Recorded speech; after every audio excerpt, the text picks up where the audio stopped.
Josselin केम्बाबाजी को गर्व है कि उनके पास ये मोटरसाइकिल है। ये कोई आम मोटरसाइकिल नहीं बल्कि शांत इलेक्ट्रिक बाइक है। उन्होंने 1 साल पहले इसे खरीदने के लिए लोन लिया था। उन्होंने मुझे ऑफर दिया था। मुझे कोई डाउन पेमेंट नहीं देनी थी। उन्होंने मुझे बाइक दी। मैं रोजाना 5,000 युगांडा शिलिंग उन्हें देती हूँ। करीब 2,800 रुपए प्रति माह। जोसेलिन केम्बाबाजी की मोटरसाइकिल टैक्सी सौर ऊर्जा से चार्ज बैटरियों से चलती है, जो युगांडा के लिए एकदम अनोखी बात है। ई मोटरसाइकिलें लेने के बाद उन्हें चलाते हुए उनका कर्ज चुकाने का आइडिया स्टार्टअप ज़ेम्बो का था। ये स्टार्टअप चीन से सस्ती इलेक्ट्रिक मोटरसाइकिलों का आयात करता है। कंपनी अपनी वर्कशॉप में ही बैटरियों को चार्ज करती है। अगर युगांडा की पेट्रोल से चलने वाली सभी मोटर बाइकों को इलेक्ट्रिक बाइकों से बदल दिया जाए तो हर साल कार्बन डाइऑक्साइड उत्सर्जन में 10 करोड़ टन की कमी आएगी। अभी इस देश में पेट्रोल से चलने वाली करीब 6 लाख मोटर बाइकें हैं। युगांडा में हम बाजार की जरूरतों को पूरा करने के लिए हर महीने 12,000 पेट्रोल बाइकों का आयात करते हैं। ये बाइकें इलेक्ट्रिक होनी चाहिए।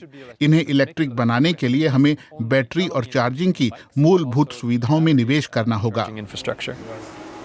इस बदलाव में लाखों यूरो और बहुत सारे साल खर्च होंगे।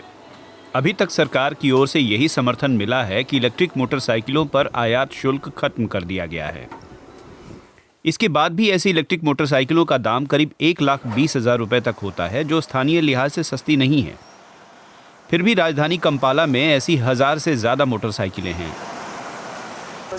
मांग है। चलाने वाले इन बाइकों को पसंद करते हैं। इससे समय बचता है। चलाने का खर्च तेल वाली बाइकों के मुकाबले कम आता है। हमारे पास सिर्फ निवेश करने के लिए पैसे नहीं हैं। किसी स्टार्टअप को नए मॉडल के लिए पारंपरिक तरीके से निवेश नहीं मिलता। कम से कम उन्हें अंतर्राष्ट्रीय कंपनियों और संगठनों का समर्थन मिला हुआ है, खासकर यूरोप और अमेरिका की कंपनियों का। इस तरह की पर्यावरण अनुकूल पहलों में निवेश करना जरूरी है, वरना अफ्रीका के गरीब देश इलेक्ट्रिक गाड़ियों में निवेश नहीं कर सकेंगे और रिन्यूएबल में तो बिल्कुल नहीं। ये उन्हें जलवायु परिवर्तन के प्रभावों से खुद की रक्षा करने में भी मदद करेगा। अफ्रीकन डेवलपमेंट बैंक के मुताबिक 2030 तक युगांडा को इसके लिए 27 अरब यूरो से ज़्यादा की ज़रूरत होगी, लेकिन अभी तक युगांडा को उत्तरी गोलार्ध के देशों से इसकी 10% रकम ही मिली है।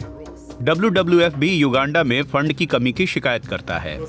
जब तक हम सरकारों से द्विपक्षीय आधार पर या प्राइवेट सेक्टर की कंपनियों से अतिरिक्त निवेश नहीं आकर्षित करते, हम रेंगते हुए तरक्की करेंगे। और अगर हमें जलवायु परिवर्तन के प्रभावों पर जीत हासिल करनी है तो हमें इस तरह के निवेशों को आकर्षित करने योग्य होना चाहिए। ये अब जाकर पिछले जलवायु सम्मेलन में संभव हुआ कि जलवायु परिवर्तन से खास तरह से प्रभावित देशों को हर्जाना देने के लिए एक फंड बन सका। पैसों का भुगतान किया जा रहा है ताकि अफ्रीका के स्थानीय बैंक ज़ेम्बो जैसे इलेक्ट्रिक मोटरसाइकिल स्टार्टअप को समर्थन दे सकें। आप देख सकते हैं कि अफ्रीकी देशों के लिए खास तौर पर अधिक फंडिंग आ रही है।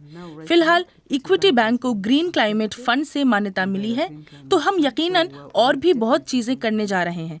तो हमें सिर्फ थोड़ा और निडर होकर खुद के लिए लक्ष्य तय करने होंगे और कहना होगा कि हमारे हिसाब किताब का 30% हिस्सा पर्यावरण से जुड़ा होगा। जोसेलिन केम्बाबाजी की बाइक पर्यावरण अनुकूल है और उन्हें अपने निवेश के बारे में कोई अफसोस नहीं है।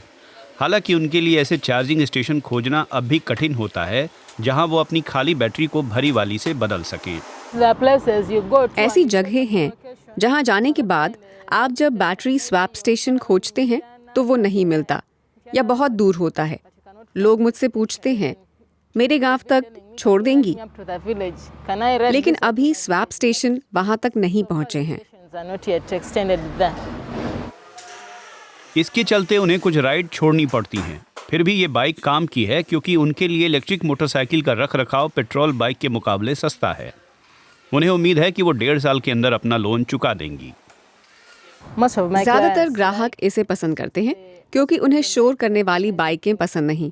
ये शांत और ज्यादा अच्छी हैं। ये आराम से चलती हैं। इसमें कोई दबाव और कंपन नहीं होता।